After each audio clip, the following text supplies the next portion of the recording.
Salam sang debaters. Berani bertanya, berani ditanya. Jangan kerja kau hanya bertanya terus. Kalau kerja kau nanti bertanya terus kau jadi begoders. Begodersnya pun ngeri, begoders akut.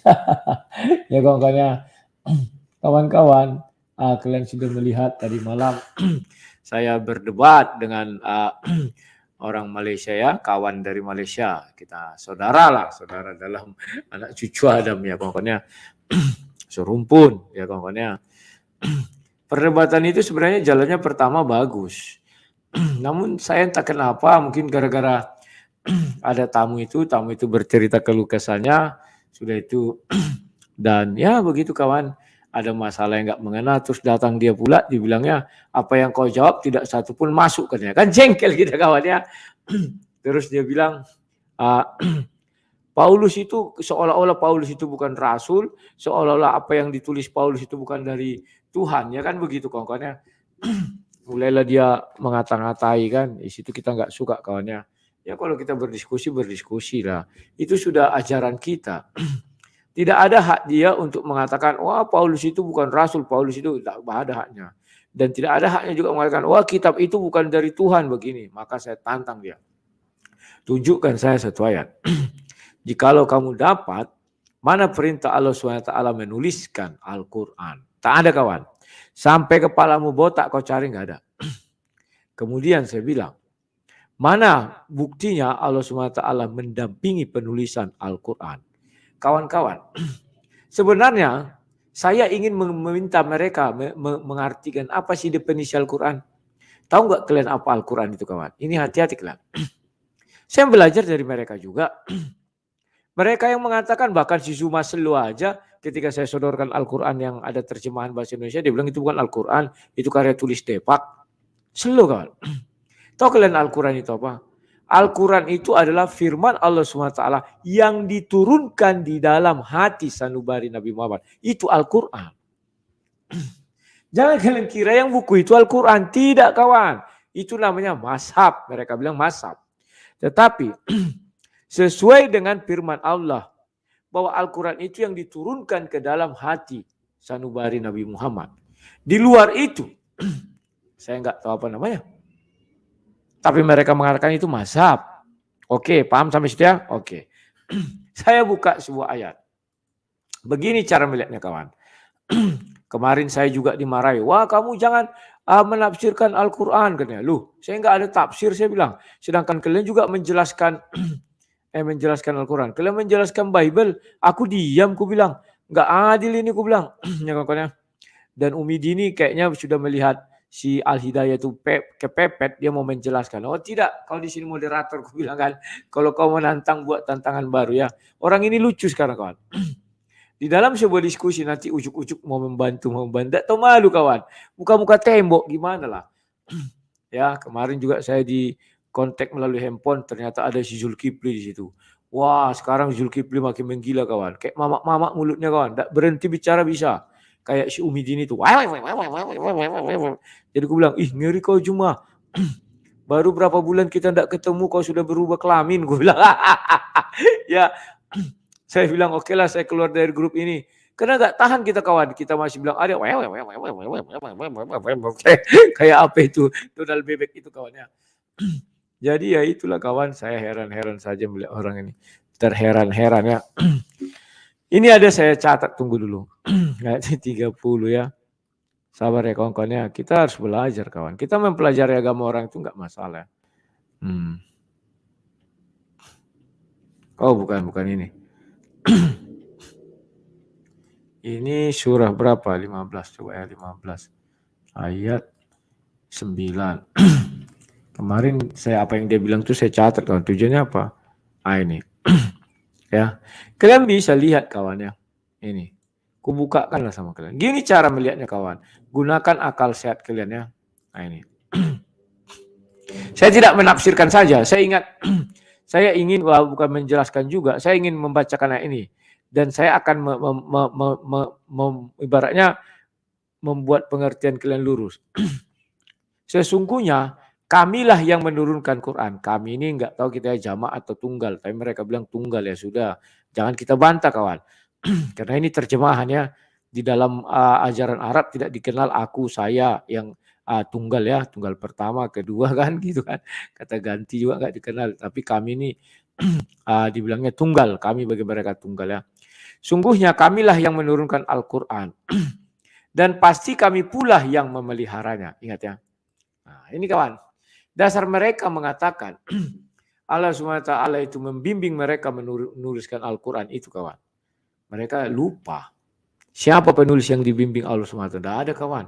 Kalau sampai dibimbing Allah SWT artinya di samping dia ada Jibril, Roh Kudus. Artinya dia pun jadi rasul kawan. Paham pertama ya? Yang kedua. Ini firman ini diturunkan ketika Nabi Muhammad menjadi nabi. Antara tahun 610 sampai 633. Paham ya? Artinya Allah berfirman kepada Nabi Muhammad ya. Yang isinya sesungguhnya kamilah yang menurunkan Al-Quran. Katanya kepada Nabi Muhammad. Sesungguhnya kamilah yang menurunkan Al-Quran. Udah. Nah menurut kalian Al-Quran yang diturunkan di sini apakah sudah berupa buku atau masih yang di dalam hati Nabi Muhammad? Paham ya? Ketika Allah berfirman itu Al-Qurannya berupa buku atau yang di dalam hati Nabi Muhammad? Tentu yang di dalam hati Nabi Muhammad.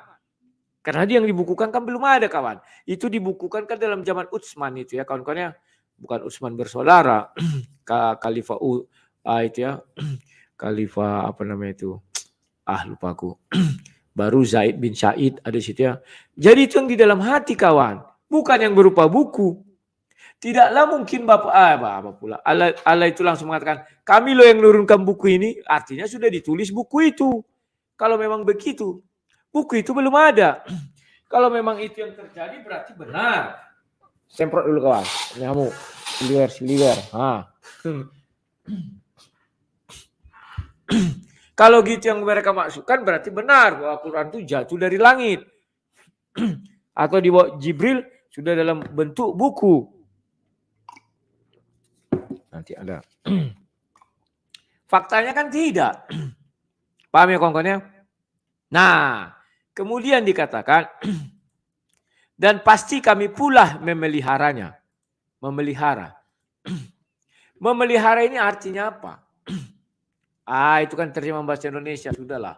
Tidak usah kita apa. Kalau saya memelihara mobil itu kan saya buka, saya servis. Ada kurang gemuk, saya kasih gemuk. Ada kurang air aki, ku kasih air aki. Kan begitu kawan ya. Begitu memelihara enggak? Ada yang catnya lepas, ku cat ulang. Kan gitu. Kalau itu mengenai dari segi kita. Jadi jangan kita bahas ya. Tetapi saya mau menegaskan di situ kawan. Ya, bahwa apa yang diucapkan di situ. Mereka enggak paham kawan. Seolah-olah Quran itu sudah dalam bentuk buku. Jadi mereka mengatakan bahwa Allah yang menjaga Al-Quran yang dalam bentuk buku ini kan ya. Tidak diubah-ubah, bukan itu. Yang tidak diubah-ubah, yang tidak dibaca. Ingat ayat itu turun, saat itu sudah ada bukunya belum? Belum. Jadi yang dijaga yang di mana? Yang di dalam hati Nabi. Kalau di dalam hati Nabi, siapa yang bisa menyentuh itu selain iblis? Iblis bisa kan? Dia masuk juga ke dalam hati kawan. Bisa berubah-ubah sama dengan Tuhan. Itulah sebabnya Tuhan menjaganya katanya. Kalau manusia nggak mungkin kawan, masa dirobek dadanya, diambil kita, tidak ada itu kawan. Itulah sebabnya dikatakan lafalkanlah, bacakan. Apakah sudah berupa kitab dibacakan? Tidak kawan. Paham ya? Artinya di situ saya tidak menyimpang apapun kan, karena saya melihat pada saat itu diturunkan, apakah sudah ada Al-Quran secara buku? Kan tidak ada kawan. Paham ya? Nah inilah yang ayat yang dikasih mereka. Jadi di situ mereka memang sudah kelabakan ya. Karena saya minta. Karena dia yang memancing pertama kawan. Dia bilang bahwa tulisan Paulus itu bukan kitab suci, bukan ini. Siapa yang gini-gini, tahap apa. Oke saya bilang. Saya jadi emosional di situ kawan. Karena dia tidak mengerti berdebat. Berdebat itu apapun isi Bible. Itu harus diakui dia. Karena kita berdebat antar agama. Tidak mungkin saya bilang saya tolak isi Al-Quranmu. Ya berarti nggak ada gunanya berdebat. Kita tolak semua. Ya kan? Kita tidak boleh mengatakan, iya itu isi Al-Quranmu, kita hargai. Ini isi Bible kami. Apapun yang tertulis di Bible, kau hanya bisa bertanya, tidak bisa mengatakan itu bukan. Bukan dari Tuhan, bukan ini segala macam. Kalau itu kita buat judulnya. Mari kita kembali ke zaman Nabi ya, gitu aja. biar membuktikan siapa yang paling benar, kan begitu. Dan akhirnya apa kawan? Dia mengakui bahwa Quran pun tidak ada yang aslinya, sudah dibakar kan ya. Terus kok bisa-bisa dia mengatakan itu yang sekarang ini asli, tidak diubah-ubah. Genit, lucu kawan. Geli aku mendengarnya, geli. Misalnya aku bilang, ini topeng inilah. Menurut kalian ini asli atau palsu? Kalian akan mengatakan, wah ini asli, karena ada ini saya pegang. Terus saya buat lagi yang lain, wah ini asli. Oke, mana pembandingnya? Kan harus ada pembanding buktinya ini asli. Ternyata ini palsu kawan. Buatan Indonesia. Kan begitu. Bukan buatan dari Gotham City. Kan gitu. DC Comic ya atau USA punya itu. Ini ujuk-ujuk yang asli tidak ada. Dibakar, kenapa dibakar? Kalau takut kenapa harus dibakar? Biarkan yang asli itu ada, masukkan ke museum. Kan itu sudah tahun 600-an, orang sudah lebih lebih modern daripada tahun 1. Bible aja masih bisa ditemukan yang asli, tulisan-tulisan tuanya. Paham ya kawan-kawan ya? Ini yang saya herankan dari mereka kawan, saya tidak ngerti. Dengan gampangnya bilang kitab suci orang lain, wah itu bukan firman Tuhan, itu bukan ini, itu ucapan Paulus gini-gini. Oke, buktikan bahwa itu ada Tuhan membimbing penulisan Al-Quran. Tidak ada kawan. Sampai botak kepala kau cari ayat, tidak ada. Hanya itu modal mereka. Kami yang menurunkan dan kami yang memelihara. Al-Quran yang mana? Apakah ketika firman itu diucapkan Al-Quran sudah ada dalam buku? Enggak ada. Definisi Al-Quran adalah firman Allah yang diturunkan ke dalam hati sanubari Nabi Muhammad. Itu Al-Quran kawan. Kalau yang sudah dibukukan namanya mazhab mereka bilang. Ya kan? Ya begitulah kawan. Tunggu cari lagi. Ayat yang berikutnya itu 15, 9, 75, 17. Bentar ya. Dan waktu itu mereka juga memang ingin menjebak saya. Tetapi memang isi kepala kotoran. Gimana mau kita bilangnya? 17.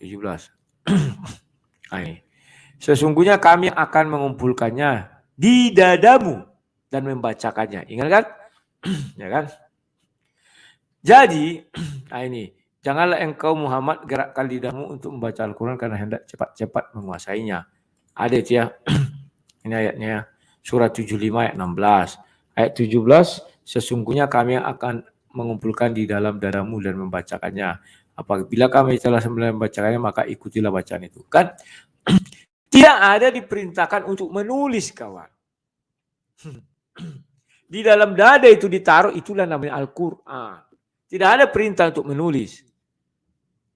Lah mereka beralasan dituliskan biar jangan hilang lafal itu. Loh berarti mereka sudah ragu dengan Tuhannya bisa menjaga memelihara. Dan ingat kawan, manusia menyampaikan, buktinya hadis lah. Lihat hadis itu kawan. Dengan ayat yang sama, perawinya sama, ucapannya berbeda kawan. Di hadis A, di hadis B beda. Lihat saja. Beda. Sudah saya buka anggaran, contoh Sahih Bukhari 3 sama Sahih Bukhari 6467 beda. Perawinya sama, tiba-tiba di sini perawinya ada tambah. Di sini misalnya 6, di sini 12. Itu saja kan sudah kita lihat bahwa manusia itu tidak ada yang percis plok-plok-plok gitu, tidak ada itu kawan. Gak percaya uji saja, sampaikan sebuah kalimat sama seorang. Sampaikan nanti di ujung itu udah lain bahasanya. Apalagi sepanjang itu kalimat kawan. Sekarang orang bisa menghafal, bisa cross check karena sudah ada yang bukunya. Paham ya? Nah itulah kawan. Kalau mereka mengkritisi, mengomentari, mendefinisikan Bible, wah gampang kali kawan. Masa kita langsung dibilangnya, wah kau tidak ada hak begini begini. Lah apa gunanya kita berdiskusi? Aku bilang, kok kalian bisa menjelaskan Bible? Saya nggak bisa, aku bilang kan. Lucu. Oke kawan, saya ajak kalian diskusi karena room sudah dibuka ya. Halo pembawa damai, silakan pembawa damai. Salam bang, shalom. Shalom, silakan. Saya agak panjang sedikit ya bang. Ya silakan. Saya begini bang. Yang saya bingungkan sampai sekarang umat muslim ini bang begini. Allah kan terakhir datang bang. Dia kan terakhir, muslim ini kan terakhir. Nah, kalau kita mempertanyakan mereka tentang ciptaan ini bang, yang diciptakan Allah ini apa? Kan Islam datangnya, Muslim datang kan sudah ada semuanya bang. Dunia ini sudah ada, pohon sudah ada, binatang sudah ada, manusianya pun sudah ada. Terus yang diciptakan Allah SWT ini apa? Ya.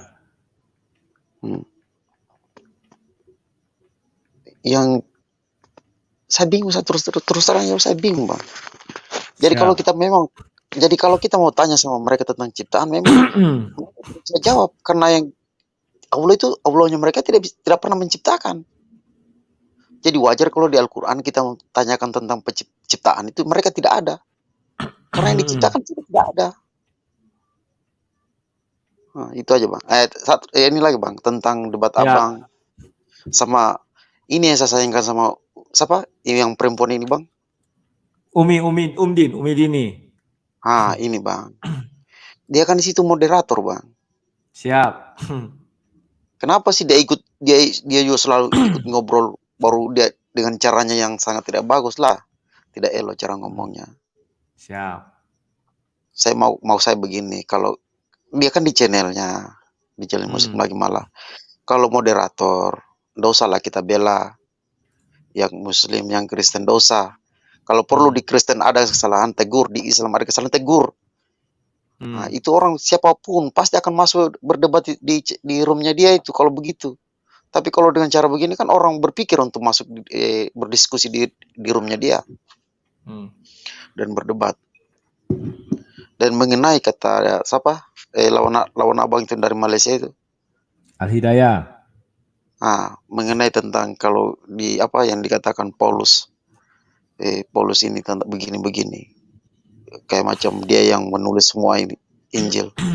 Kenapa sih tidak mau terima saja kalau itu memang benar? Sekarang kalau kita berpikir begini, siapa sih yang menyuruh menulis Al-Quran itu? Allah tidak, Nabi tidak, Jibril tidak. Kenapa sih mereka tidak mencari tahu itu, bahwa kita menulis Al-Quran ini dosanya sangat besar loh.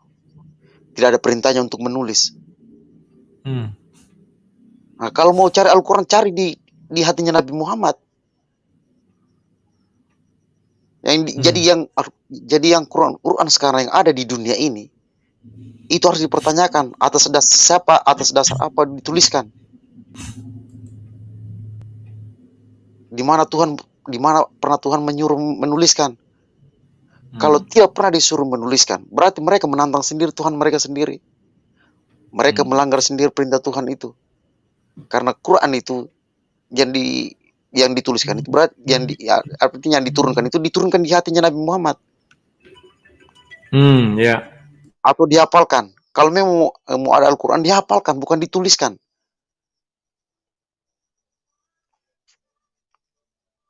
Ya, itu aja bang. Terima kasih bang. Salam. Tuhan Yesus memberkati abang. Oke, terima kasih pembawa damai. Kawan-kawan, sekarang sudah banyak hal saya bukakan ya. Dan kalian sekarang sudah mulai pandai dan mulai paham. Ingat, kita jangan terlibat dengan ucapan-ucapan mereka yang bohong-bohong itu kan. Banyak, makanya saya bilang sama si Al-Hidayah kan, kaunya saya bilang kan, kalau kamu tidak bisa membuktikan satupun, maka ucapanmu semua saya anggap dusta. Ucapan dia yang saya bilang dusta ya. Karena dia pembohong kawan. Bisa-bisanya dia menuduh, oh Bible itu begini, begono. Tiba-tiba ditimpakan ke dia, dia nggak bisa jawab kawan. Itulah sebabnya saya bilang, kalau kita berdebat ya apa yang ada itu harus kita imani. Itulah kita perdebatkan. Jangan sok-sokan, wah ini kayak sok-sok ahli sejarah, sok-sok hidup di zaman itu. Dia nggak hidup zaman itu kawan. Oke. Nah, kemudian kami lanjut tentang pengenalan. Apakah Allah SWT mengenal Islam, mengenal Kristen? Ya. Hanya Tuhan yang bukan Tuhan. Ngerti maksudnya? Tuhan yang bukan Tuhan. Artinya contoh nih, ada Batulah. Itu kan bukan Tuhan, tetapi dipertuhankan. Yang tidak mengetahui apapun di muka bumi ini. Itulah sebabnya saya bilang. Di muka bumi ini semua agama pun dikenal Tuhan. Jangankan Islam, Kristen, Hindu, Buddha, PKI pun dikenal Tuhan. Komunis, sosialis, ateis pun dikenal Tuhan. Kan itu kawan. Gampangnya kawan-kawan. Sudah paham sampai situ? Oke. Tetapi untuk di sorga, hanya Tuhan yang benar-benar Tuhanlah yang paham mengenal orang yang di sorga itu siapa. Kan itu kawan. Kalau misalnya kita katakan, oh itu iblis kan tidak bisa masuk sorga. Artinya kalau Tuhan mengenal umatnya di dalam sorga, artinya betul itu Tuhan, sesungguhnya Tuhan. Dan betul umatnya itu betul yang diridhoi oleh Tuhan itu sendiri. Yang diberkati, kalau bahasa Indonesia diberkati lah. Diberkahi. Tahu maksudnya kawan-kawan? Maka saya tanyakan kepada dia. Sebutkan ayatnya di mana sudah ada orang Islam yang sudah di dalam sorga. Wah, di Al-Quran tidak ada, karena di hadis pun tidak ada. Ya sudah. Terus kok berani-beraninya dia mengatakan Tuhan mengenal agama Islam. Di bumi iya. Karena benar di bumi semua dikenal Tuhan. Masa Tuhan tidak kenal Kristen? Berarti bukan Tuhan dong. Dia serba maha tahu. Tetapi kalau di sorga, dia akan melihat sendiri. Tentu diucapkannya, difirmankannya. Kan gampang bagi Tuhan memfirmankan. Umatku sudah ada yang masuk ke dalam sorga, maka ikutlah dia tiru gitu kan. Maka saya buka ayat Kristen itu, di mana dikatakan orang Kristen sudah ada yang ke sorga. Dia nentang. Kan lucu kawan unik. Itu isi kitab suci kami, saya bilang. Dan ayatnya dikatakan yang mati di dalam Yesus, itu akan dikumpulkan bersama-sama dengan dia. Yesus sekarang di sorga, di Firdaus. Artinya orang ini sudah dikumpulkan bersama Yesus, karena Yesus mengenal dia. Paham ya kawan-kawan? Tetapi tetap isi kepala itu penuh kotoran. Tidak mengerti dia apa yang kumaksud.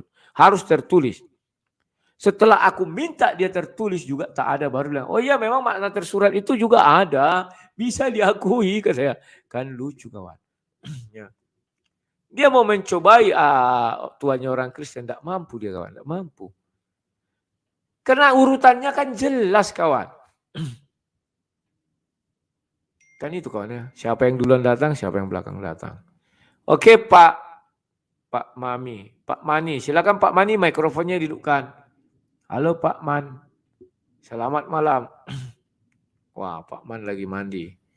Oke. Lomona, silakan hidupkan mikrofonmu Lomona. Horas lah. Horas, selamat malam. Kalau aku dengar ya, katanya dia kan mu'alaf ya yang kemarin itu ya. Ya, dari Malaysia. Dari Malaysia, mu'alaf dari Malaysia gitu kan. Apa penginjilan orang yang dari mereka ini penginjilan cuma itu aja ya kalimatnya ya. Akhirnya jadi mereka mu'alaf itu cuma kalimatnya itu aja kali ya. Karena semua yang aku ikutin debatnya Lai sama yang mu'alaf yang itu sama semua gitu. Jadi kalimatnya sama. Jadi kemarin jadi ada istilah bilang gini Lai.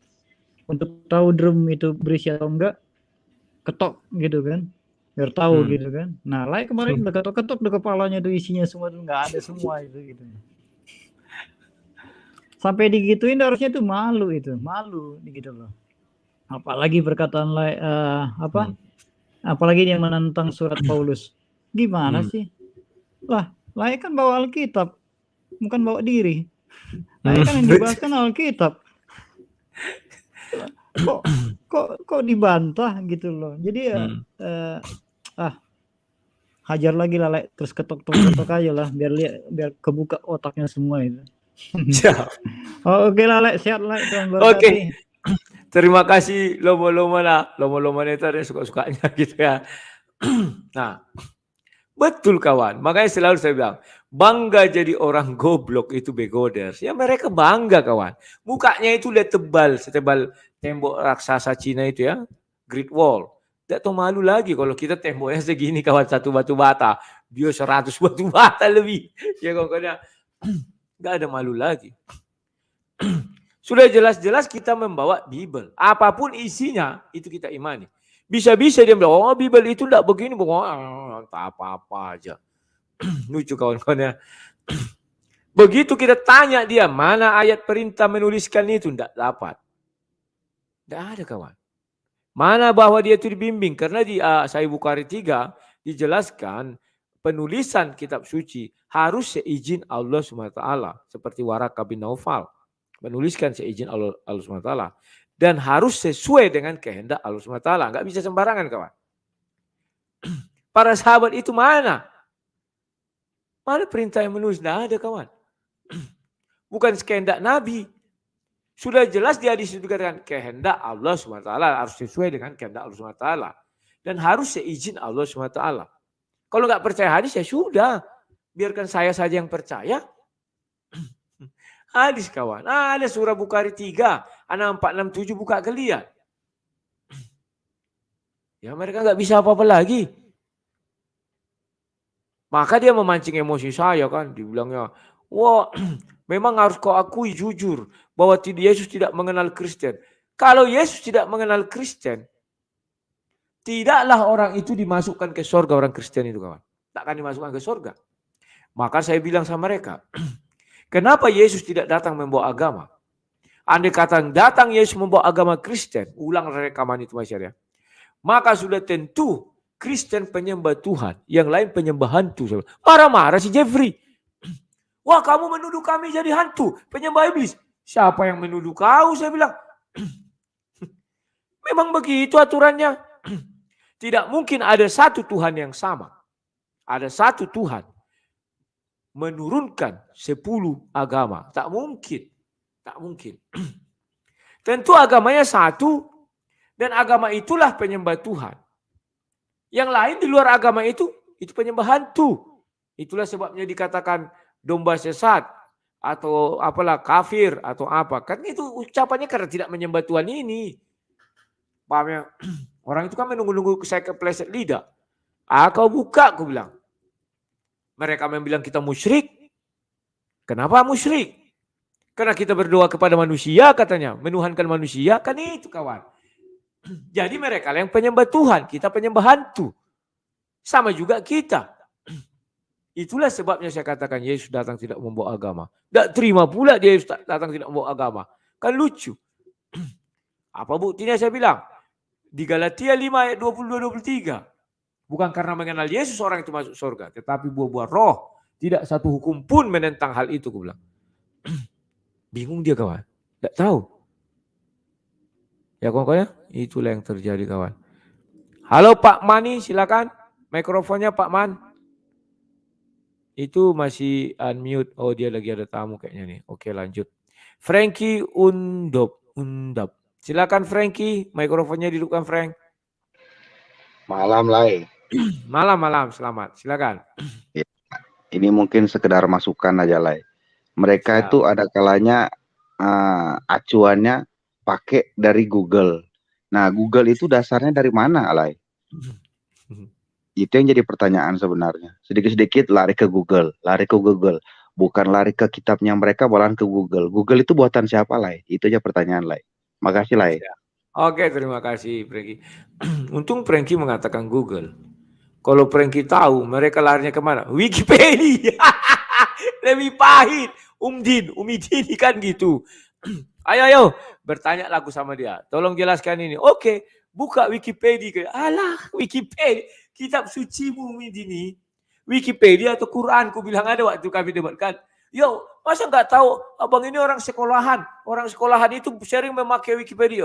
Orang sekolahan yang mana? Aku bilang, mana bisa kita bicara kitab suci merujuk kepada Wikipedia. Kan goblok namanya. Tapi itulah bangga jadi orang goblok itu satu anugerah. Bahkan dibilangnya istri si Abraham, si Sarah itulah si Hagar. Gimana kan? Tahu apa isi kepalanya lebih miring. Tapi nggak tahu malu kawan. Tetap tampil beda. Salut saya melihat dia ini Tuhan. Bangga jadi orang goblok itu satu anugerah. Patut kita syukuri kawan. Tidak mampu kita begitu kawan. Aku kalau pas goblok aku tutup muka, aku pakai topeng aja lah aku terbalik gini kan. Tapi kalau orang itu kawan bangga kawan. Itu harus kita pelajari ilmunya itu kawan. Bangga jadi orang goblok itulah begoders. Bagi mereka itu anugerah. Bagaimana caranya itu? Kita harus berguru kepada mereka kawan. Banyak-banyak berguru. Cuma saya nggak tahu bagaimana cara berguru sama mereka ini. Itu juga lah pusingnya. Sudahlah. Halo Pak Dwi. Monggo, selamat malam. Mikrofonnya dibuka, Selamat Pak. malam, Lai Rudi.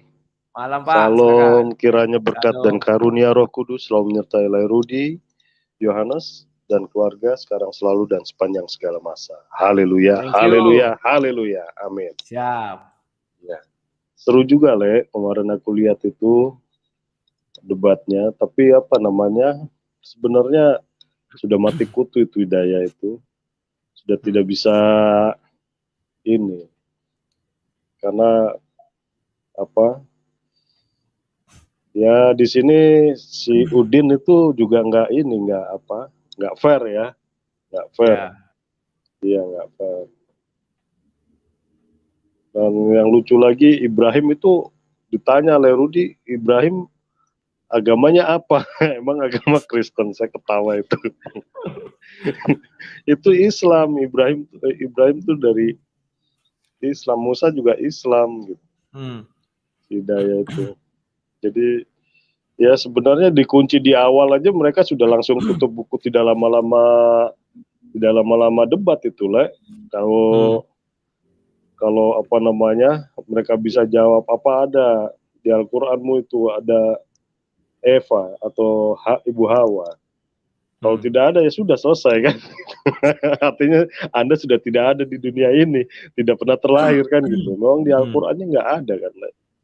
Nggak ada.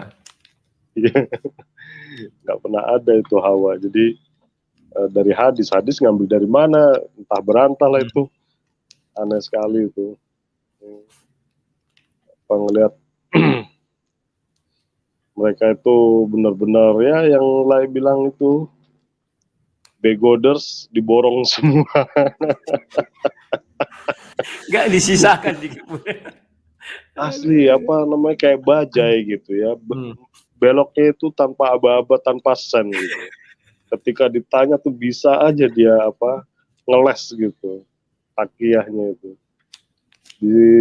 Dan dia selalu ini kan kembali ke ini lah. Di awalnya itu kan yang sudah makan korban dalam debat ini kan Ahmed Didat awalnya.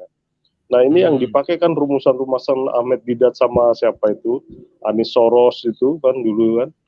Nah itu kan yang dipakai itu kan formula-formula debatnya kan. Dan itu aja gitu.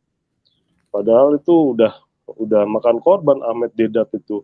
Setelah menghujat Roh Kudus 9 tahun dia matanya hanya berketap-ketip, badannya nggak bisa ini kan, gitu setelah habis debat. Mereka nggak ngeliat ke situ. Bagus lah Rudi tidak menggiring mereka dalam penghujatan Roh Kudus. Kalau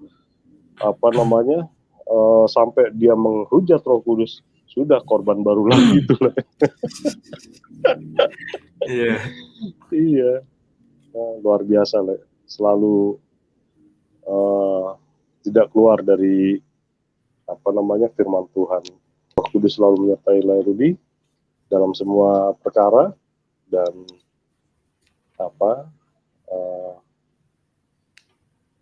ditaruhlah sebagai pemenangnya lah. Haleluya. Amin. Terima kasih Ale. Terima kasih Pak Dwi. Kawan-kawan, aku pun geli. Pak Dwi bilang seperti bajai. Jadi tikungan top siap. Karena ada baju-baju ya. Memang begitulah mereka kawan. Kalau di tempat kami namanya Ailina Semarem. Aili itu babi hutan itu kan ada yang itu kan licak kali kecil ya kan. Juga licak kali. Ya mereka ini begodes diborong semua kawan. Sisakan sedikit. Biar kita tertular begoknya dikit kan gitu lah juga kawan. Kadang aku ingin merasakan kawan bangga jadi orang goblok itu gimana sih rasanya. Itulah yang sulit dirasakan oleh orang Kristen kawan. Sulit. Ya kawan. Sekarang orang Kristen dituduh Tritunggal. Wah ini kita bahasannya bukan itu saya bilang. Wah enggak harus itu kan lucu kawan. Itu penting gini-gini ya aku bilang kan. Aku nggak enak aja main bilang Tritunggal versus Dwitunggal. Maunya itu nanti aku buat judul debatnya. Orang Kristen Tritunggal itu kan Bapa, Firman atau Anak dan Roh Kudus. Itu satu. Memang itu ada di dalam Bapa. Tidak ada kesetaranya dengan manusia sedikit pun. Kalau Dwitunggal, Tuhan itu tidak akan menjadi Tuhan tanpa manusia ini. Kan lucu kawan. Paham kalian? Tidaklah akan ada yang menyembah Tuhan. Hebatnya manusia di situ kawan. Tidak akan ada yang menyembah Tuhan tanpa nama seorang manusia. Gak ada. Harus sejajar, setara. Hanya alasan-alasan. Wah itu mengaku ini. Tidak ada itu kawan. Tanpa itu tidak bisa. Tuhan itu nggak akan jadi ada. Dia menjadi Tuhan karena duit tunggal nggak boleh dipisah. Kesatuan yang mengikat. Dipisah nggak jadi Tuhan dia. Paham ya? Kalau orang Kristen memang tidak dipisahkan. Kalau Tuhan tanpa firman ya bisu. Dengan apa Tuhan mau menyampaikan firman-Nya kepada isi hatinya kepada manusia?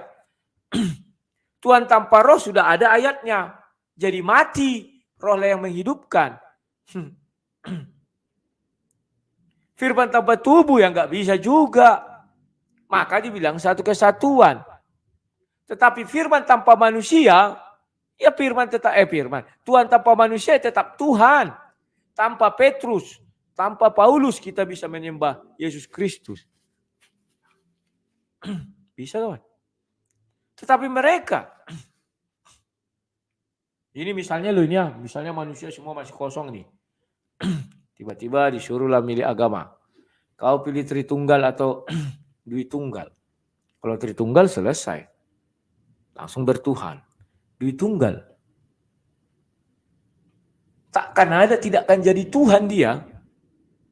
Tuhan itu kawan tidak akan jadi Tuhan, tidak bisa disembah. Tidak bisa disembah. Kalau tidak ada nama manusia ikutnya. Artinya terbelenggu. Dia menjadi Tuhan kalau nama manusia itu tetap disandingkan kawan. Paham ya? Cerdas ya, cerdas ya. Saya tidak bilang sebuah agama loh. Saya bilang Kristen ini.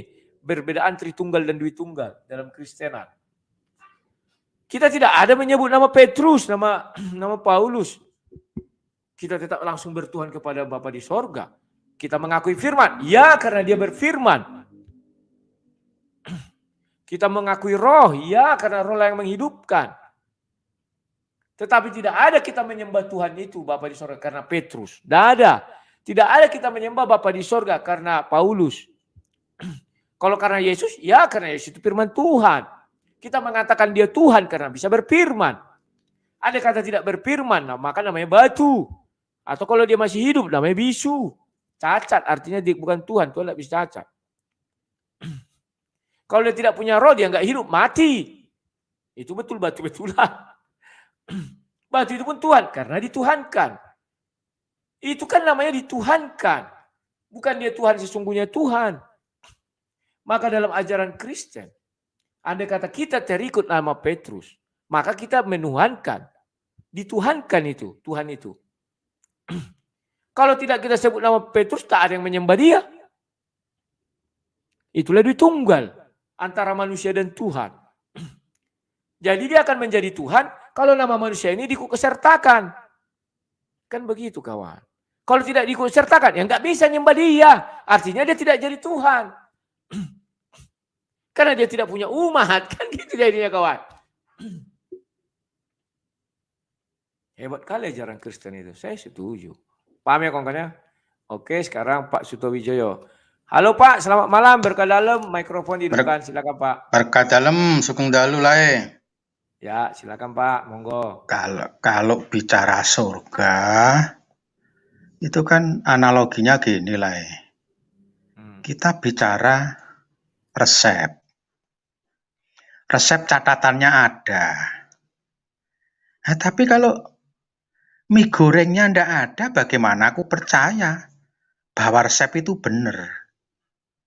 Begitu juga surga. Kalau keyakinan kita, ya keyakinan Yahudi, buktinya yang ke surga, sebelum Yahudi, Henok sudah di surga. Sebelum ada Yahudi. Setelah ada Yahudi, buktinya Elia ada di surga.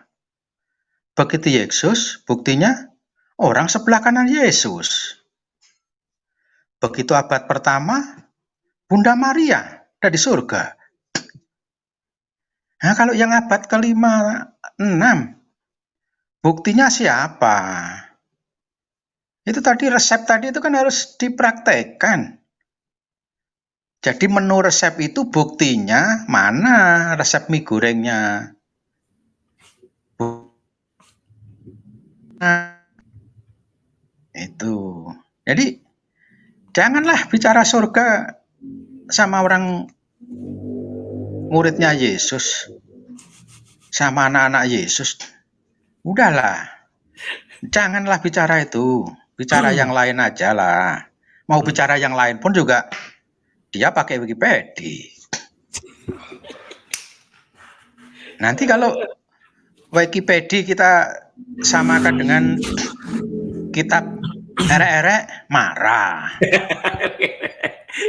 Pak Suto tahu juga buku erek-erek itu kita. Oh, itu saya waktu kecil itu setiap malam minggu itu dengerin radio itu lah. Iya. Apa angka? 4 angka atau 3 angka itu. Cuma kalau tempat saya namanya buku mimpi lah. Iya, buku mimpi erek-erek. Judulnya iya, buku mimpi. Nah, kan persamaannya Wikipedia kan sama dengan itu. Dia bukan buatan Tuhan, cetakan manusia. Jadi ya, kalau bicara kebenaran dan surga itu sudahlah. Nggak usah perlu bicara panjang-panjang, sudahlah begitu berhadapan. Oh ya sudah, daripada nanti saya dikasih tahu yang ada di surga sebelum Abraham si Henokh, setelah Yahudi Elias, begitu pas Yesus sampingnya yang disalib di sebelah kanannya, begitu abad pertama atau abad kedua si Maria, Bunda Maria.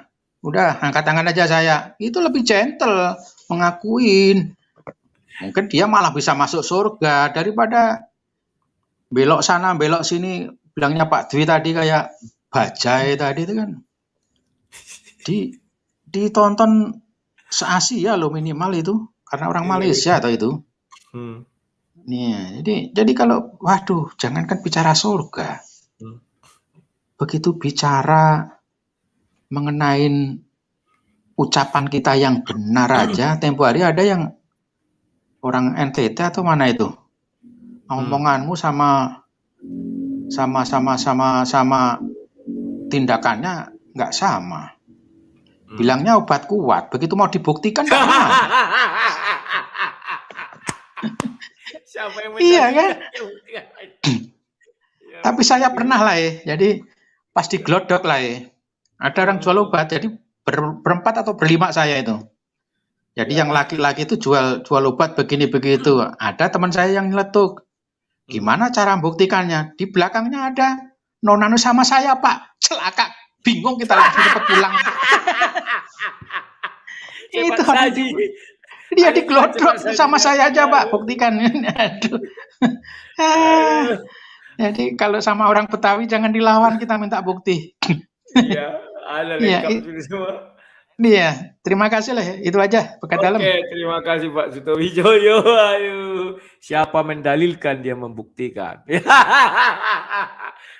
Obat kuat yang menjual itu jangan laki-laki. Kalau jadi laki-laki sudi kita kawan.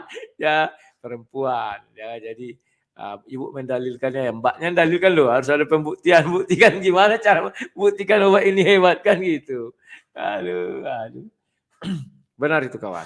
Jangan bicara surga kalau belum ada yang ke surga kawan. Lucu. Kita bicara presiden Amerika, paling kita tidak pernah jadi presiden misalnya kan. Kalau aku jadi presiden, kalau misalnya kawan. Yang bisa bicara tentang kepresidenan itu ya presiden itu yang tahu rasanya presiden ya presiden. Kita hanya menduga-duga. Ya, maka kita hanya makan janji kawan. Apa enggak bosan? Di bumi kita makan janji, masa mau di surga pun makan janji? Sedangkan di bumi kita sudah stres sekali menerima janji kalau setiap pemilihan datang. Stres kita makan janji kawan. Apalagi lah janji sampai ke surga. Aduh, belum ada bukti, nggak usah bicara lah. Bagus kita bicara di bumi saja. Makanya aku bilang level kalian level bumi. Kalau level Kristen sudah di surga kawan. Terserah kau tidak suka atau tidak suka. Suka tidak suka. mau kau bantai itu. Tapi itulah isi kitab. Sudah ada orang Kristen di surga, titik. Gak bisa dibantah-bantah itu. Ya kan? Itu iman kami. Ya kalau kalian suka, kan gampang, tinggal tulis saja itu gampang. Orang yang punya kerajaan surga katanya Tuhan mereka kan tinggal gampang kawan. Tuliskan saja. Ya, bahwa si Anu sudah masuk ke surga. Selesai. Kita nggak bisa lagi mengutaati itu kawan. Itu iman mereka. Tetapi ini nggak ada kawan. Kenapa nggak ada? Karena dia mau mengatakan yang punya surga itu memang Tuhannya Yahudi, Tuhannya Kristen. Titik, selesai. Ya kan? Sebelum Yahudi, Henok. Sesudah Yahudi, Elia. Zaman Kristen. Itulah orang samping zaman Yesus, samping Yesus. Kan demikian, lengkap semua kawan. Terus apa lagi? Lah mereka. Ya buktikan, tuliskan aja apa susahnya. Kalau memang benar-benar ya. Tapi ya sudah lah. Halo Pak Mani. Hidupkan mikrofonnya Pak. Mati. Mungkin itu harus di-allow ya. Ada nanti allow dipilih aja. Langsung Sor. Halo Sor, silakan hidupkan mikrofonnya Sor. Halo. Halo, silakan. Selamat malam. Ya. Semalam kan aku nonton itu Bang, debat abang sama orang Malaysia itu. Kan dia bilang tadi kan, yang orang Malaysia itu bilang ngapain apa namanya? Tulisan Paulus itu nggak bisa dipercaya. Paulus katanya namanya rasul palsu. Abang gini kan sekali dulu. Kau tahu dari mana? Coba buktikan dulu di Quranmu, di kitabmu bahwa Paulus itu rasul palsu. Coba buktikan bilang. Kalau nggak ada berarti kau pembohong. Atau kau lebih dari Tuhanmu, bilang gitu Bang, sekali. Soalnya kan suka kali orang itu gitu tengok ya. Maksa-maksa gitu Bang. Dia tahu debat dua. Sudah sering tahu debat dua sama. Iya, Bang. bilang kan kau lebih hebat dari Tuhanmu, tapi itulah muka temboknya Great Wall itu. Iya enggak malu asli Bang. Dia tahu kan debat dua agama, tapi ya itu, ya mau Alkitab ini mau isinya apa aja ya diterima dia, mau isinya resep obat kuat ya urusan dia lah itu kan gitu. Tapi ya inilah memang nggak fairnya mereka ini, suka memaksakan kehendak memang. Benar Bang, ada mereka yang sudah ke surga Bang, cuma mereka malu mengakuinya. Tahu gak? Tahu Bang? Enggak. Anjing sama sendal. Iya. Malu lah Bang. Iya, tinggal pula sendal di surga. Iya.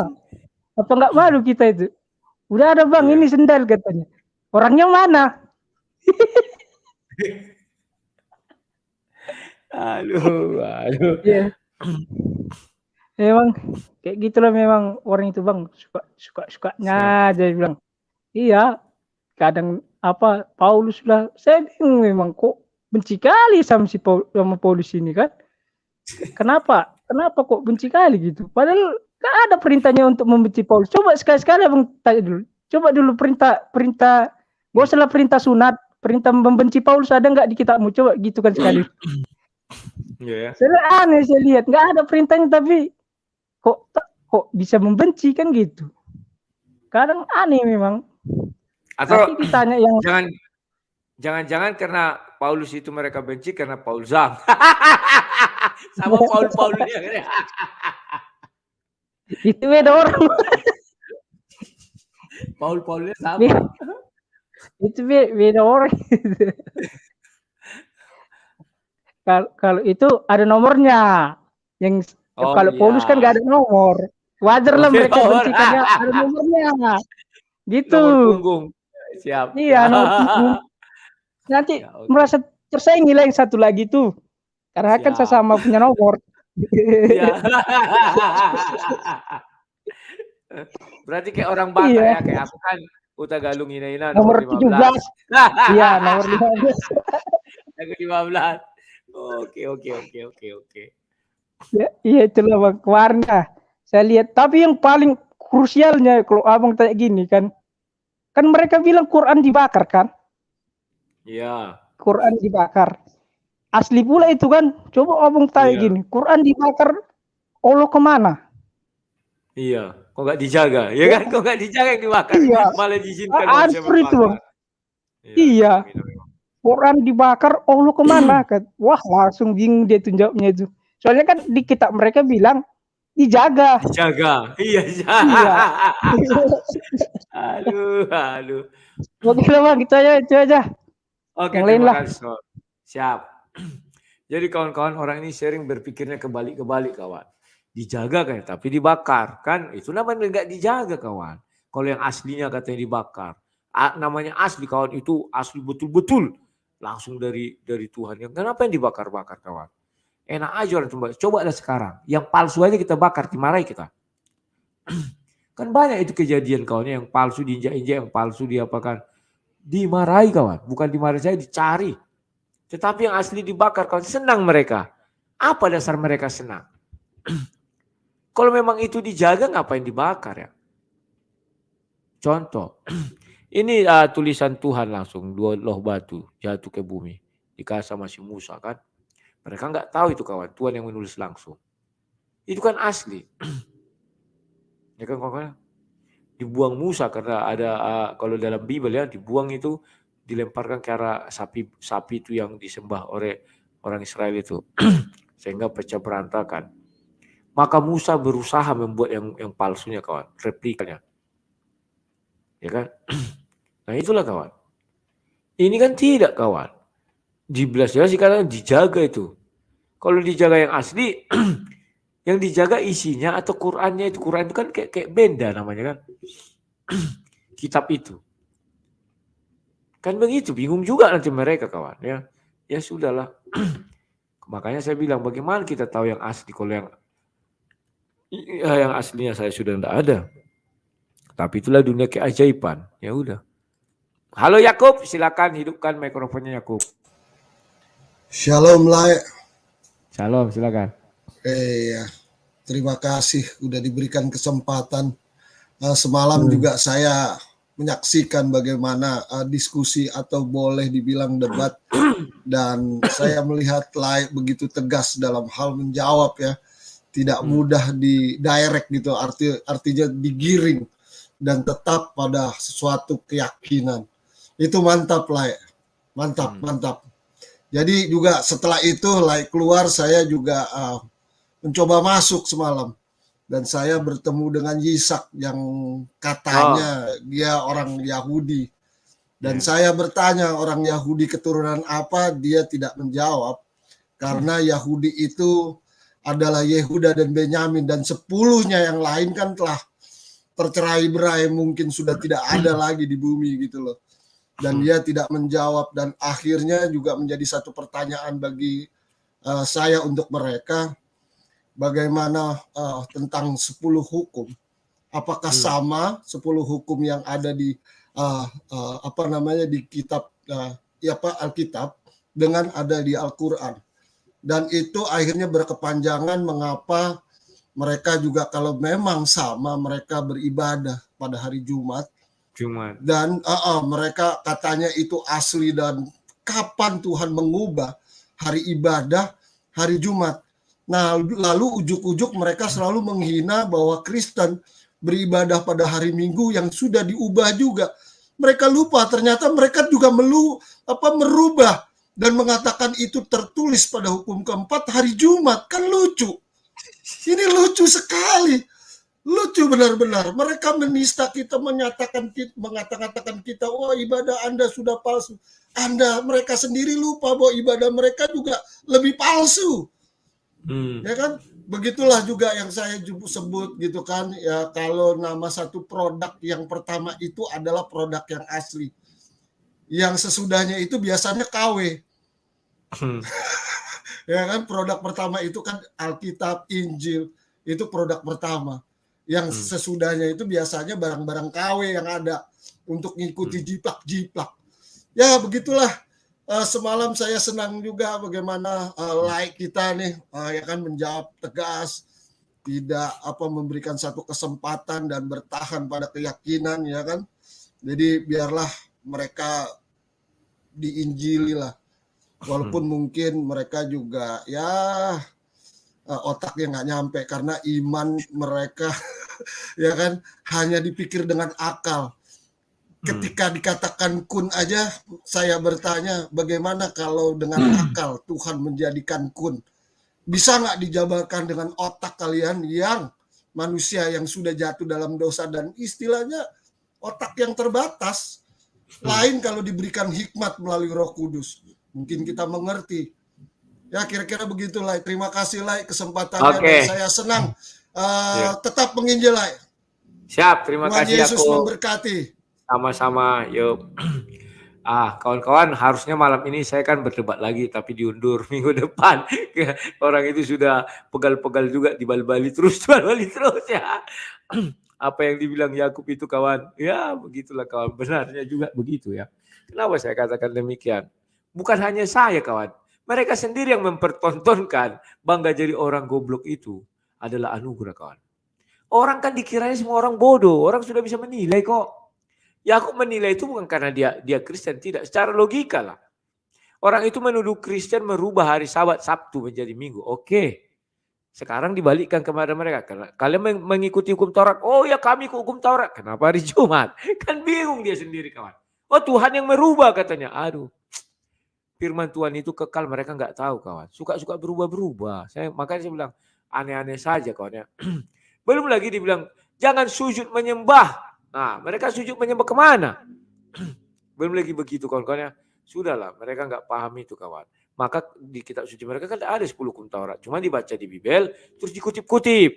Hukum pertama dicari. Oh ini loh katanya. Padahal ada di situ dibilang itu hukum Taurat. Tidak ada. Tapi dicocok-cocokologi, dikutip-kutip, ya dicocokkan. Kayak menyusun puzzle aja lah. Gitulah kira-kira kawan. Cuman yang hebat itu orang itu kawan. Makanya aku bilang harus belajar aku sama orang itu. Bangga jadi orang goblok itu gimana kawan? Yang lucunya keras pula dia itu keras. Lucu kawan. Aduh sudahlah. Dan yang anehnya lagi kalau mereka ini setiap berdebat makanya memang berbahaya debat di ruangnya siapa ini Rim itu ya. Karena orang itu penguasa tunggal. Tadinya si Umidini sudah merajuk awalnya kawan. Kan itu sudah lama aku menunggu. Tiba-tiba suruh masuk. Ya kan? Setelah masuk, datang Umidini, tunggu dulu 5 menit, datangin kawannya. Ini sudah lebih 40 menit. Kita langsung live aja. Ngamuk-ngamuk si Umidini. Akhirnya aku bujuk-bujuk ya. Ya begitulah. Halo ACYS. Halo, selamat malam Horas. Malam. Silakan Pak. Nah, terima kasih waktu yang diberikan kepada saya. Nah, ada beberapa yang saya komen lain. Siap. Satu, Umidini sebagai moderator dia sangat tidak netral. Itu bro, lain. Itu yang disayangkan. Kalau memang room dia supaya rame, dia harus netral. Ya. Terus kedua, yang aneh beginilah ya. Mereka kalau masuk ibadah kan selalu buka sendal, tapi anehnya kok sendal bisa duluan masuk surga. Itu loh. Jadi pertanyaan saya. Nah, terus selain dari itu ya Pak Yudi Yudi, jadi mereka kan kenapa mereka selalu ibadah hari Jumat? Ini kan analisa saya, bro. Berarti kan mereka kan ini analisa saya loh, asumsi saya. Kalau analisa saya kayaknya mereka tuh ikut itu waktu Nabi Isa itu mati itu loh. Itu analisa saya, bro. Ya, analisa saya selama ini. Kenapa mereka kok selalu sholat hari Jumat?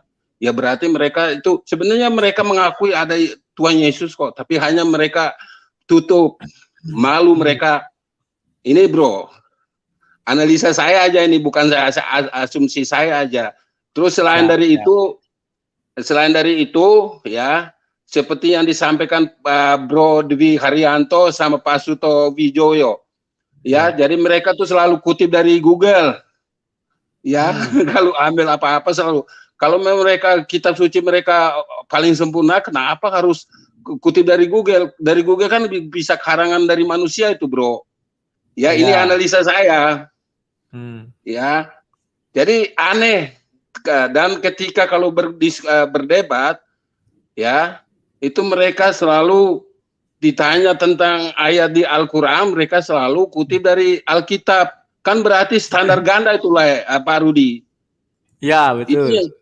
Iya, selama ini kan saya selalu nonton dan saya apresiasi Layak tidak terpancing lah. Ya, kalau debat dengan mereka selalu Layak kasih yang smart gitu, Lai Rudi. Siap. Ya, jadi untuk ke depan supaya Lai Rudi tetap eksis ya. Siap.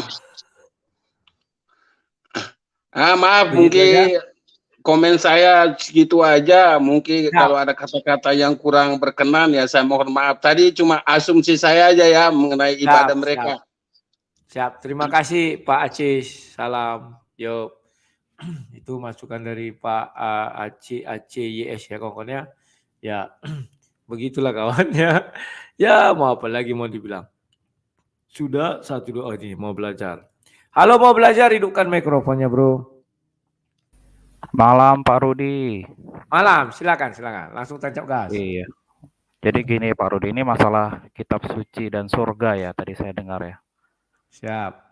Ya, jadi kalau bicara tentang surga Pak Rudi ya, jujur kan sebenarnya orang hidup saat ini di zaman sekarang ini nggak ada yang bisa membuktikan surga itu ada apa enggak Pak Rudi. Semuanya itu kan adalah iman Pak Rudi ya. Yang jadi masalah itu buku panduan iman atau kitab sucinya itu kalau tidak ngasih contoh barang ini loh yang sudah di surga, itu fatal menurut saya Pak Rudi. Siap. Jadi kita sudah susah payah menjalankan agama itu di dunia ini, untuk ujung-ujungnya nggak dapat surga, akhirnya ya menderita sekali itu Pak Rudi. Jadi istilahnya kita tuh melakukan hal yang sia-sia. Nah, dan juga kalau menurut saya kalau kitab suci itu benar apa enggak Pak Rudi ya, itu kan bisa kita lihat dari buah-buah orang yang hidup di dalam agama itu ya Pak Rudi ya. Kalau buahnya tidak kelihatan, menurut saya ya itulah bahwa sebenarnya kitab sucinya nggak bisa dipertanggungjawabkan itu dari Tuhan apa bukan. Mungkin dari saya itu Pak Rudi. Terima kasih Pak Rudi. Oke, terima kasih mau belajar. Ya memang begitulah kawannya. Karena kita tidak bisa membuktikan surga itu dengan kata-kata aja jadilah. Betapa susahnya rupanya membuatkan itu.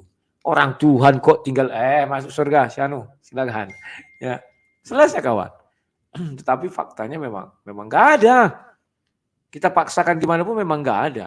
Ya udahlah, apa boleh buat. Halo Somba Debata, silakan Somba Debata. Halo Somba Debata, mikrofonnya. Somba Debata, mikrofonnya belum hidup. Oke, Somba Debata, mikrofonnya belum hidup. Oh, barusan ya. Injil, halo. Injil, mikrofonnya belum hidup. Ya. Selamat malam. Horas. Selamat malam. Malam, silakan. Iya. Jadi kan udah berapa lama nih aku ikutin debat-debat lain ini, sangat membangkitkan inilah pikiran dan hati gitu. Akhirnya ngikutin juga. Cuma kemarin lebih agresif lagi, lebih sip lagi ya. Karena jawabnya itu pas gitu. Jadi sesuai dengan luapan emosi kita yang nonton juga gitu. Aku cuma mau ini aja lah, yang ada di pikiran aku entah salah atau benar. Menurut Lai, Injil itu ada berapa Lai? Kalau Injil itu dalam ajaran Kristen itu dari Kejadian sampai Wahyu. Kan itu Injil Kerajaan Sorga kan, artinya berita baik dari sorga. Jadi mulai dari Kejadian itu kan berita baik. Bahkan sampai Wahyu itu kan beri kabar baik dari sorga itu. Yesus sudah naik ke sorga kan diutus Roh Kudus. Maka tetap berjalan. Nah, itu kan satu Le, satu Injil kan. Kalau menurut saya ada satu Injil lagi Le. Ada, namanya Injil itu Waraka. Yang ada, itu Injil yang satu lagi gitu kan.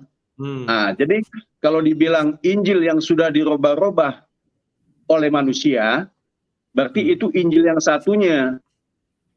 Menurut saya gitu. Jadi kalau yang kita bicara mengenai kekristenan, menurut saya yang punya kita tetap mengarah ke Kristen bahwa kita tidak pernah dirubah.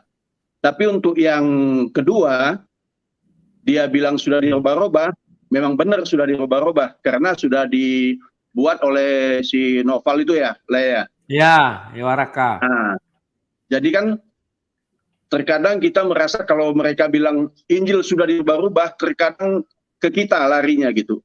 Padahal itu sebenarnya untuk mereka gitu. Ini yang kadang membuat kita panas gitu kan, seolah-olah Injil kita yang dirubah. Tapi sebenarnya kalimat itu untuk mereka yang telah menuliskan Injil di yang satunya gitu lah. Jadi menurut saya Injil itu ada dua, satu yang punya Kristen, satu punya yang lain gitu. Jadi kita tidak perlu sakit hati atau berkecil hati, karena kalau dia bilang yang dirubah itu adalah punya mereka. Gitu aja, Le. Tetap semangat, Le. Sehat selalu. Oke, terima kasih Injil, Shalom, sama-sama. Ya kalau dibilang Injil ya begitu kawannya. Kalau kita dari Kejadian sampai Wahyu itu, kalau mereka ngotot itu kawan, Matius, Markus, Lukas, oke kita bilang itu. Tapi Injil Nabi Isa mana? Ya bukan itu ya, yang mana? Yang Waraka bin Naufal. Enggak juga mereka mengakui kawan. Lucu kawan. Lantas yang mana kita bilang? Udahlah. Namanya juga kaum-kaum apa? Cari kawan-kawannya. Ini si Somba Debata tadi sudah ya. Halo. Silakan Somba Debata. Halo. Ya malam. Malam. Suaranya dua. Suaranya Aku diam dulu ya. Dirimu bicara aja. Iya, saya dengar semalam perdebatan live dengan orang Malaysia itu. Sungguh menarik ya. Ini kalau nggak salah yang beberapa kali debat dengan live. Saya melihatnya mereka ini tetap keras kepala ya, kepala batu ya.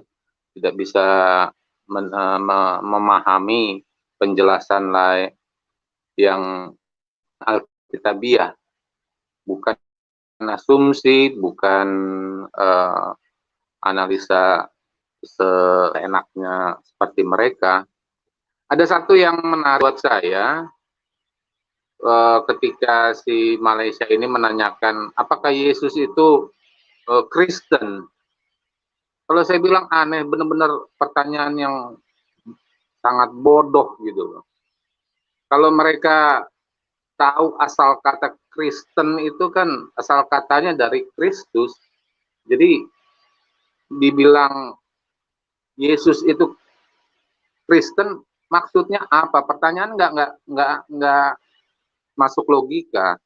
Itu adalah ajaran pengikut Kristus. Jadi ajaran Kristus di Alkitab pun dikatakan lah, ajarlah, baptislah mereka dalam nama Bapa, Anak, dan Roh Kudus. Yang diajar siapa? Seluruh bangsa. Jadi bukan bangsa Israel saja, bukan apa domba-domba yang ada di Israel. Saya ngelihat perdebatannya ini muter-muter. Skopnya di situ aja, nggak berkembang. Dari mereka sudah berkali-kali dijelaskan dari perdebatan yang sebelum-sebelumnya sama saja. Jadi jadi seperti kayak mau diulang-ulang penjelasannya, tetapi di mereka itu mereka tidak bisa memahami penjelasan sampai kapanpun. Jadi mereka hanya mau mengulang-ulang seperti kaset aja, di setel ulang. Jadi nggak mendidik buat kita yang mengerti. Jadi lucu aja. Dan si Malaysia ini saya benar-benar heran ya. Dia bilang mu'alaf, dia dari agama Kristen sebelumnya. Dia mengerti ayat-ayat Alkitab semuanya. Tetapi dia ambilnya itu dia comot-comot satu dan ayat yang lain. Benar-benar saya melihat ini satu pengajaran yang mungkin bisa menjadi bumerang buat kaumnya mereka ya. Karena nggak semuanya bisa mau ikut alurnya si Malaysia ini, tetapi dari sebagian dari mereka pasti ada yang berpikiran secara rasional dan pendidikannya bisa menalar ya secara normal, mana yang masuk di akal, mana yang hanya mutar-mutar di situ saja. Cukup menarik lah ya. Dan saya salut, benar-benar salut dengan Lae yang tidak terpancing emosi, baik itu dalam perdebatan dengan Malaysia maupun dari yang di chat room itu yang bertanya juga sama aja, kurang lebihnya mereka sama gitu loh. Ini keledai-keledai liar yang sulit sekali untuk digiring, tapi memang maunya mereka begitu. Salut, Le. Terima kasih. Itu aja, Le. Tetap sehat. Tuhan berkati. Terima kasih Somba Debata. Jadi kawan-kawan, ya begitulah. Mereka itu kayaknya sudah karatan, isi kepala itu karatan kawan. Jadi di engkol bagaimanapun tetap macet-macet. Karena karatnya itu menghalangi kawan. Dan 100 kali nanti berdebat itu aja pertanyaannya. Jawabannya juga itu aja. Nggak bisa orang itu mengembangkan apa potensi dalam dirinya kawannya. Aduh. Tapi itulah nubuatan di Kejadian 16 ayat 12 itu ya kawan-kawannya, lakunya seperti keledai liar. Ya memang itu dari Tuhan kawan, tidak bisa diganggu gugat itu. Bahkan kalau memang mereka punya Tuhan itu sudah dicabut itu kawannya. Cabut! Ini kan. Akhirnya mereka terbebas dari belenggu itu, tapi itu enggak dicabut. Ya, Tuhan yang sesungguhnya Tuhan. Makanya belenggu itu ada kawan ya. Apa mau dibilang lagi? Oke. Sekarang saya lanjutkan agama tuan rumah. Halo agama tuan rumah, silakan. Halo Bang, selamat malam. Malam, silakan langsung. Iya, ini tema yang asik juga nih Bang. Kalau masalah pemilik surga ini kan semua agama mengklaim bahwa masing-masing agama memiliki surga kan. Nah demikian juga Muslim, demikian juga Kristen, masing-masing memiliki surga. Namun seharusnya surga itu harus ada jaminan kira-kira siapa yang sudah berada di dalam surga itu. Nah kalau versi Kristen pasti Yesus telah ke surga dan menyiapkan tempat untuk para pengikutnya. Kemudian pertanyaannya sama, kalau ke Muslim gimana gitu. Nah saya lihat bahwa dari abad pertama sampai ke atas itu mungkin para nabi itu mungkin sudah ke surga ya. Berarti sudah ada jaminan orang Kristen yang percaya bahwa Allah YHWH itu memiliki jaminan kandidatnya sudah ada di surga gitu. Ya, hanya saja di abad 600 nama Allah udah berubah, jadinya Allah SWT. Nah, kandidat dari Allah SWT untuk siapa yang menjamin orang Muslim di surga itu saya lihat itu belum ada gitu. Nah, tadi saya baru dengar kalau bahwa perwakilan jaminan di Muslim itu adalah seekor anjing dan sendal. Sandal ya. Ya, jadi saya juga pikir kok anjing udah bisa masuk surga ya. Anjing lebih mulia daripada seorang manusia kan seperti begitu. Kenapa anjing harus di surga gitu? Saya berpikir mungkin ada kaitannya dengan anjing itu dijadikan makanan haram. Karena anjing itu dari surga, maka anjing itu disebut sebagai hewan yang suci. Nah, karena dia hewan yang suci, dia tidak boleh dimakan begitu. Itu sama dengan Hindu. Ya, Hindu itu kan lembu itu kan merupakan hewan yang suci karena dia merupakan tunggangan daripada dewa. Lalu lembu itu kemudian karena suci tidak boleh dimakan. Jadi haram itu sebenarnya disucikan. Karena lembu itu disucikan maka lembu itu tidak boleh dimakan. Mungkin anjing ini karena sudah masuk surga disucikan maka anjing itu tidak boleh dimakan. Kemudian sendal. Iya. Kemudian sendal. Tapi hati-hati jangan makan sendal, bahaya. Nah. Ya, kalau sendal masuk surga seharusnya dia menjadi satu barang yang suci. Saya pikir ketika ada orang yang kemudian menyucikan bahwa sendal itu suci, lah kemudian dia memakai sendal seharusnya tidak boleh. Itu juga harus diharamkan, sendal harus diharamkan karena sendal juga sudah masuk di surga kan kayak begitu. Ya, jadi saya melihat ada keterkaitan. Kalau tidak salah coba Abang buka di kitab Rut. Cerita tentang Nabi Idris masuk surga ini ya Rut pasal 4. Iya. Rut pasal 4. Rut pasal 4. Iya. Coba ayat yang ke-7, Bang. Ke-7. Bentar ya.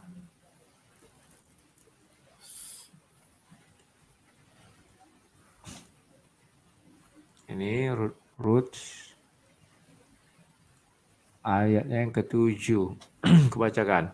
Beginilah kebiasaan dahulu di Israel dalam hal menebus dan menukar. Setiap kali orang hendak menguatkan sesuatu perkara, maka yang seorang menanggalkan kasutnya sebelah dan memberikannya kepada yang lain. Demikian caranya orang mensahkan perkara di Israel ya. Oh. Iya Bang, jadi saya pikir bahwa cerita yang ada di dalam Al-Quran itu kayaknya dia memiliki kaitan erat dengan ayat ini. Artinya kebiasaan orang Israel itu ketika dia mau meminta ada saudara laki-laki yang meninggal terus meninggalkan istri, itu apabila saudaranya harus bertanggung jawab terhadap wanita itu dia harus buat kesaksian. Dia harus bawa sendal di muka gerbang kota, dia taruh sebelah, terus dia pulang dengan sebelah. Ya, begitu. Itu yang menjadi saksi bahwa dia berniat untuk mengambil perempuan dari saudara untuk menjadi istri. Jadi kisah Nabi Idris ini seperti, saya tidak mau bilang ini bagian dari plagiasi, tetapi ceritanya mirip. Mungkin mereka lagi tukar sendal di gerbang kota dengan sendal di pintu surga, kan seperti begitu, Bang. Iya. Gitu Iya, ya. Bang, ini kemarin itu saya sebenarnya mau tanya tentang kasusnya siapa? MKC. Pak Manubulu. Oh, kenapa? Iya, itu kan Mas menyangkut siapakah yang mencabut nyawa manusia itu sebenarnya kemarin gitu, Bang. Jadi iya. Apakah itu kesalahan Manubulu dalam memberikan jawaban atau videonya dipotong-potong? Itu juga saya belum yakin benar gitu. Nah, jadi saya pikir begini, Bang. Kalau ditanya siapa yang mencabut nyawa manusia, itu adalah sebuah pertanyaan yang tidak beretika sebenarnya. Pertanyaan yang tidak religius kayak begitu. Iya, jika Allah itu dia tanya jika Allah yang mencabut nyawa manusia, maka Allah sedang berperan sebagai tokoh antagonis yang jahat. Kata mencabut nyawa adalah kata yang tidak beretika dan kehilangan norma religiutas kayak gitu. Jadi kata yang tepat untuk menggambarkan kematian manusia adalah kembali kepada Allah atau berpulang ke pangkuan Bapa di surga, karena manusia itu berasal dari Allah, maka kematian manusia adalah kembali kepada Allah. Jadi harus digarisbawahi bahwa yang kembali kepada Allah adalah roh. Karena roh itu berasal dari Allah, sementara daging itu berasal dari tanah. Maka daging akan kembali ke asalnya, yaitu kembali kepada tanah. Jadi kalau definisi kematian itu kan secara sederhana adalah saat roh berpisah dengan tubuh. Roh berasal dari Allah dan kembali kepada Allah. Tubuh berasal dari bumi, dari tanah, kemudian kembali kepada bumi, dan kemudian dikebumikan. Jadi kematian daging adalah kematian alamiah karena daging berasal dari alam. Sedangkan roh akan tetap hidup sebagai kodrat ilahiyah karena roh berasal dari Allah gitu. Jadi jadi menurut saya bahwa kalau ada kalau ada ayat lah, katakanlah bahwa siapa yang memberikan nyawa kepada Allah, maka nyawa itu akan diselamatkan oleh Allah. Tapi siapa yang memberikan nyawanya kepada kuasa-kuasa kegelapan, maka sudah pasti nyawanya itu akan dikembalikan kepada kuasa-kuasa kegelapan kayak gitu. Jadi siapa yang dekat dengan Allah, nyawanya akan diselamatkan. Tetapi siapa yang percaya kepada kuasa-kuasa kegelapan, maka nyawanya akan di tangan penguasa kegelapan. Atau siapa yang menyerahkan nyawanya kepada Allah, maka ia tidak akan mati, melainkan hidup dalam keselamatan. Tetapi siapa yang menyerahkan nyawanya kepada penguasa kegelapan, maka ia akan mati dan hidup dalam kebinasaan. Iya, jadi artinya jika siapa berharap kepada Yesus, maka ia akan diselamatkan. Tetapi siapa yang tidak berharap kepada Yesus, maka ia tidak akan diselamatkan. Jadi saya pikir bahwa yang namanya kematian itu adalah daging, sementara roh itu kan tetap hidup ya. Ya, jadi kalau seandainya kita percaya kepada Yesus, kita dimateraikan, kita dibaptis, katakan begitu, berarti kita memperoleh keselamatan dan jaminannya adalah Yesus. Sementara jika Anda tidak percaya kepada Yesus, berarti Anda langsung masuk ke neraka, tidak lewat pengadilan lagi. Begitu, Bang. Jadi mungkin bisa saja yang Pak Madubulu itu bilang itu bisa saja terjadi. Saya tuh takut jangan sampai Pak Madubulu itu salah keceplosan. Karena saya pikir bahwa jawaban yang paling tepat dari Pak Madubulu itu adalah semua manusia yang mati nyawanya dicabut oleh setan, kecuali mereka yang percaya kepada Yesus Kristus sebagai juru selamat. Mungkin begitu, Bang. Oke, terima kasih agama Tuan Rumah. Oke, Bang. Iya. Terima kasih, malam ya. Kawan-kawan, mengenai alam kematian atau siapa yang buat kita mati sudah saya bahas di Mari Belajar Isi Alkitab. Kalian harus tonton di situ kawan-kawannya, itu sudah 4 seri dan besok mungkin seri kelima, tontonlah. Menarik sekali kawannya. Setelah itu mengenai Taman Eden juga ada situ, mengenai macam itu ya kawan-kawannya. Dan nanti saya tambahin lagi video-videonya. Tujuan putar dia. Tujuannya kenapa saya buat singkat-singkat, karena biar kalian gampang mencerna dan menontonnya tidak kepanjangan. Kalau kayak sekarang ini kan panjang ya kawan-kawan ya. Tapi nggak apa-apa. Oke. Sekarang Musurudi silakan. Halo Musurudi. Halo, selamat malam. Malam. Silakan Musurudi. Oke. Aduh, ini komentarnya sudah bagus-bagus dari tadi, jadi saya mau komentar jadi bingung ini. Begini saja sih. Untuk penonton aja, jangan lupa itu like-nya, subscribe, gitu aja. Lalu yang kedua tuh ini, Bang Rudi nih rupa-rupanya sudah kalah dengan Umi Dini nih 2-0. Ya. Saya perhatikan itu 2-0. Kok bisa? Yang lalu kan yang sama Malaysia itu kan 1 kali ya waktu dia ngomong gini. Jangan macam-macam Bang Rudi. Ini room saya katanya kan. Berarti Bang Rudi ini kalah nih. Yang kedua yang kemarin juga aduh kalah. Rupa-rupanya Umi Dini nih number 1 lah. Itu aja Bang Rudi, sehat, sukses buat Bang Rudi. Siap. Oke, terima kasih Musurudi. Dia memposisikan dirinya dengan baik ya, namanya Musurudi. Maka dia mendukung Umi Dini. Ya memang orang itu terlalu egois kawan, karena roomnya. Kemarin juga sebelum kami mulai live itu kan, dan jelas terlambat 40 menit ya kawan-kawan ya. Waktu saya bilang saya ada tamu. Jadi dia minta waktu lagi 5 menit untuk buat thumbnail segala macam. Mana mungkin 5 menit, dan betul molor jadi 10 menit lebih ya. Jadi ada yang nyeletuk, sudahlah katanya. Kita langsung mulai aja karena sudah 40 menit, karena si Alhidayah kan di Malaysia, bedanya kan 1 jam. Bagian ini ya, bukan bagian tengah lah ya. Datang dia marah, dia ngamuk-ngamuk. Oke lah, berarti saya nggak bisa live kan, kata dia kan. Selama ini saya membesarkan Rim. Oke, udah terima kasih, saya tinggalkan ya. Aduh, dibujuk-bujuk dia setengah mati kan. Ya begitulah Umi Dini kawan, mereka ini memang orang-orang yang tidak mengerti bagaimana seharusnya berdiskusi. Kalau sudah kepepet membantu, kan lucu kawan ya. Begitu juga saya kemarin di channelnya siapa ya, si One Way itu juga kan, moderatornya menjelaskan, kan lucu. Cuman di ISDN lah yang saya lihat itu agak beretika dan orang-orang yang mengerti, meskipun mereka emosi ditahan kawan. Saya lihat kawan, ya. Misalnya si Farhan tidak menjadi pemateri, tetapi jadi moderator, dia diam aja kawan, ditahan ya kawan. Tapi nanti pas sudah terakhir dia pun hanya penutup saja, nggak menambah ya kawan. Situlah saya sukanya di ISDN. Kerah mualaf kan tidak laku lagi kawan ya. Oke, itu yang bisa saya sampaikan. Halo AB. Halo AB, selamat malam. Silakan AB. Ya, malam Bang Rudi. Malam. Silakan langsung tancap gas. Saya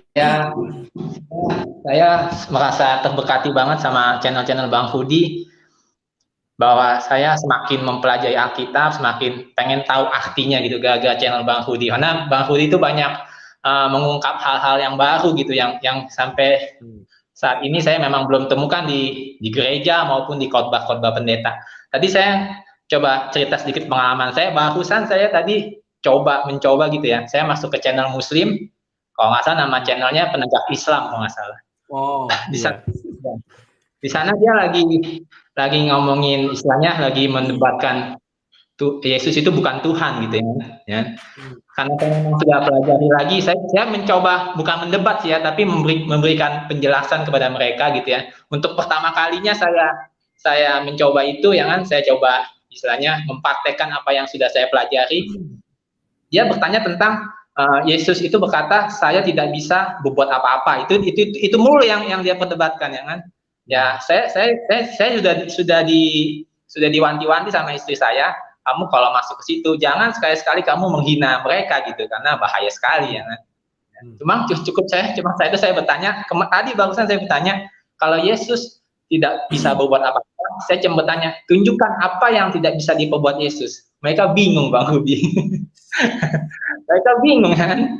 Dia bilang Yesus tidak bisa berbuat apa-apa. Kemudian saya tanya aja balik, ya kan, saya nggak mau langsung ke intinya saya jelasin percuma. Cuma saya tanyakan aja, apa yang tidak bisa diperbuat Yesus? Langsung dia bingung Bang Rudi.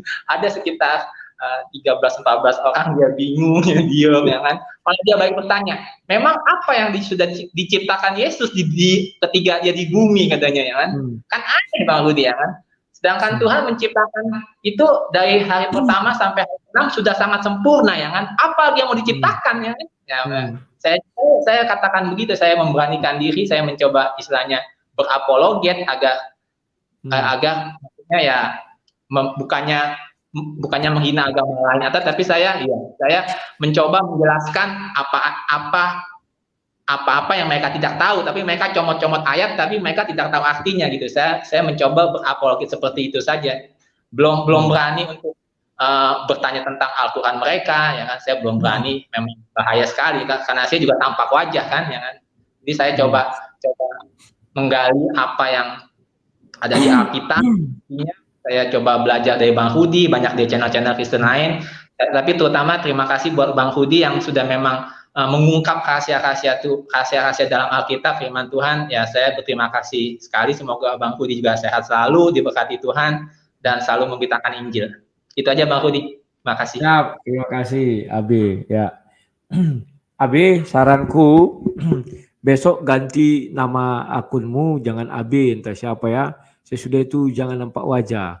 Kenapa? Mereka ini orang-orang psikopat semua itu. Pertama-tama dirimu memang nggak apa-apa katanya, tapi dia ditandainya langsung itu disimpan. Jadi setiap orang Kristen yang masuk ke room-room mereka itu wajah, kalau tampak wajah itu disimpan. Ya kalau kami dulu begitu mereka ya. Kalau ada foto asli itu disimpan. Satu hari nanti dia keluarkan itu. Makanya nanti tekniknya ganti nama. Besok ya nggak usah nampak nama, buat gambar monyet. Kalau gambar monyet mereka suka karena saudaranya. Ya, tapi hari ini dirimu kan masih slow, nggak masalah bagi mereka itu. Tapi saran saya biar aman. Siapa tahu nanti lama-lama dirimu cerdas, lama-lama banyak penguasaan materi, kan lama-lama jadi gatal, ingin melibas mereka ya. Kalau sekarang sih belum apa-apa, masih aman karenanya. Bicara tentang kekristenan itu tadi ya. Hebat sekali kawan. Saya bilang hebat kali Syabi ini. Mereka bilang Yesus tidak bisa berbuat apa-apa kata dia kan. Oke. Coba jelaskan satu. Apa kira-kira yang tidak bisa diperbuat Yesus dan mana ayatnya? Aku yakin apa yang bilang Abi itu benar. Mereka pusing. Setengah mati mereka mau cari apa? Tidak ada yang bisa mereka tunjukkan kawan. Tidak ada. Ya. Ya paling mereka nanti asumsi. Makanya dia balikkan lah. Orang tuh suka kalau sudah nggak bisa bertanya, dijawab dengan pertanyaan. Ya apa yang diciptakan oleh Yesus katanya. Kan lucu kawan. Orang ayat ke-1 sampai ke-6 dia bilang sungguh sama amat sempurna.